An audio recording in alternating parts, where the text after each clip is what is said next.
Yeah. Baby girl, you're so damn fine, no. Wanna know if I can hit it from behind, though. I'm sitting. Salut, Ça va? ça va et toi? Ouais. Donc Pierre-Marie est mon coach, donc celui grâce auquel j'ai pu connaître tout ce que je devais faire après ma diète. Là vous avez une photo qui va s'apparaître, ce sera mon physique avant et après ses conseils. Pierre-Marie, je vais te demander de te présenter, que les gens te connaissent déjà.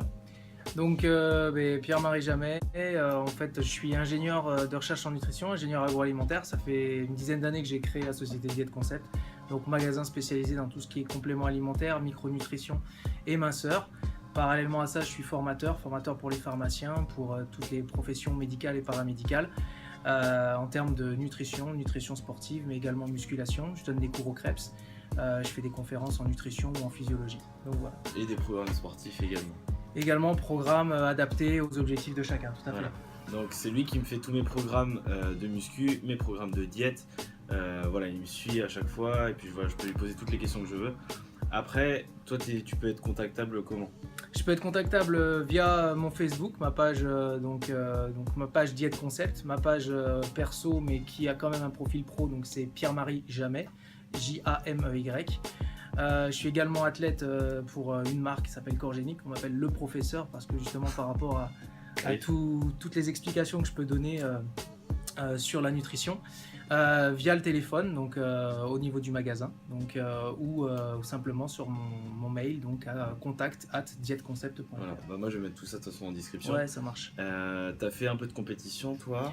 Ouais, j'ai fait un peu de Clairement. compétition depuis. J'ai commencé les compétitions en fait en culturisme en 2009. J'en fais de temps en temps quand j'ai le temps, etc. Voilà, donc en naturel bien sûr. Donc voilà, je continue à en faire ou à préparer des personnes qui veulent en faire. Ouais, tout à fait. D'accord. Et puis moi j'avais une question, tant que je suis avec toi. On m'a déjà posé la question au niveau de la créatine, savoir ce qu'il fallait faire, pas faire attention. Donc là c'est peut-être l'occasion en même temps de que t'expliques. Ouais, alors c'est vrai que Une toutes cure les de questions nécessitent pas mal de temps de réponse.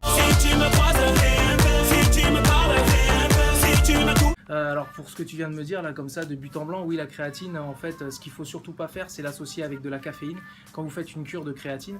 Alors la cure de créatine c'est des cures d'à peu près 5 grammes par jour sur 30 jours, c'est l'équivalent de si vous faites par exemple une phase de charge de 2-3 jours avec 20 grammes et ensuite passer à 2 grammes par jour. Vous aurez le même effet physiologique à la fin du mois.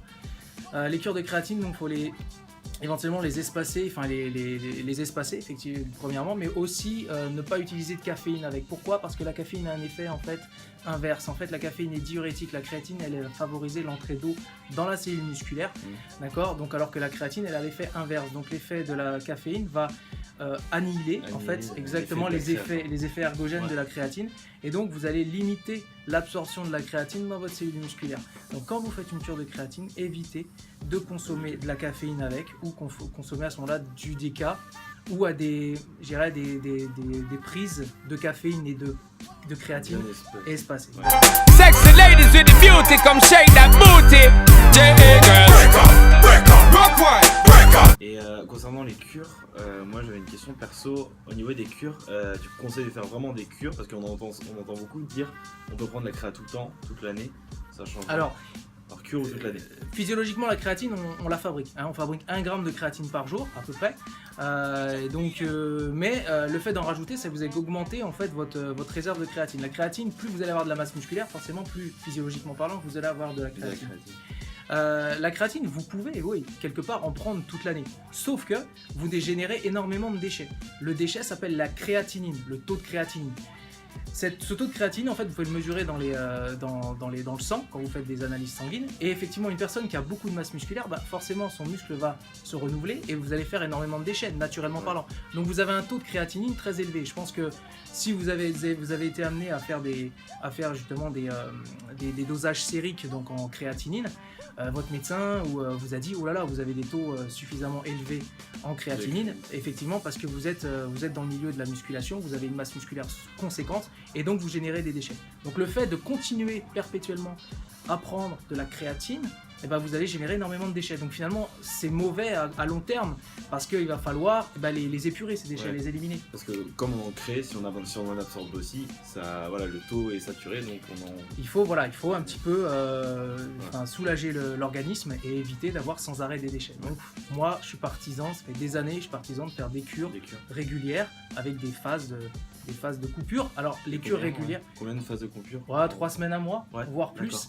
Et en fait, ça va dépendre aussi de votre objectif, de votre phase. Si vous êtes en phase de masse, en phase de force, en phase de volume, par rapport à votre ressenti, si vous sentez que vous êtes fatigué ou pas. De toute façon, la créatine, gardez à l'esprit que c'est pour les efforts explosifs, les efforts d'explosivité, court terme. D'accord ? Ça sert à rien de prendre de la créatine quand vous allez être en endurance.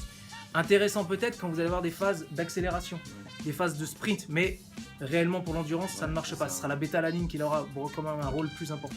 Donc pour d'autres questions et d'autres conseils, vous pourrez le contacter dans tous les liens qui seront en description.